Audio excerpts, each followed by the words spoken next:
Okay, in this video, I'm going to show how to change the portafilter gasket and screen. We're going to get some gloves, because they are pretty hot. And I like to wear gloves anyway, just to be safe. A small little stubby flathead, and this pick here. So what we'll do here is first thing is just unscrew this diffuser screw. And it should come out pretty easily. But if it starts to get be really tight and feel weird, just be gentle with it. And if it's too tight in there, just be careful because it might break off. So just be careful with this.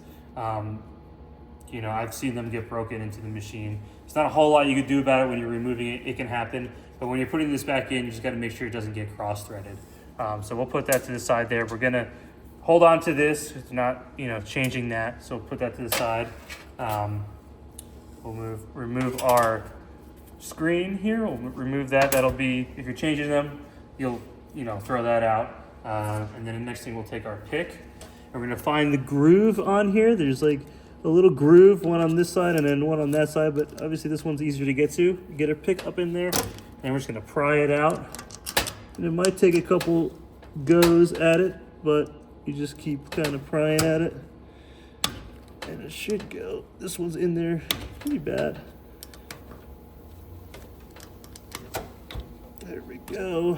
And then once you kind of get it out, you can just kind of pull the rest of it. And it might come out in a bunch of different chunks as well, so you might have to get in there and really kind of keep picking at it. But if you're changing them as often as you should, it should come out in one kind of easy go in a single piece. But they do rip, and you sometimes have to have them come apart in a couple pieces. So this will also be trash.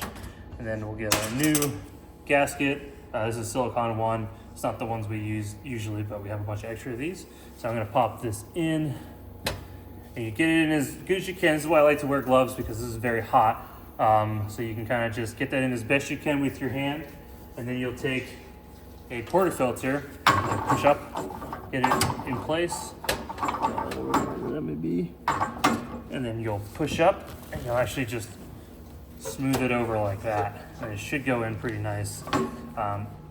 If for whatever reason you're having trouble getting that in, you can take your flathead and just kind of poke it in. Can I get it in place? Don't go too hard, just kind of get it in place, and then you can use the portafilter to fully get it in place. And then next thing, get your new screen, get your diffuser screw, and then just line it up. It should be able to go in with your finger tight. You shouldn't have to start using the screwdriver immediately. If you're having some resistance when you're putting this diffuser screw in, be very careful that it isn't cross-threaded, because if that happens, it can cause a lot of issues. So just be mindful with that. Just make sure it's going in smoothly.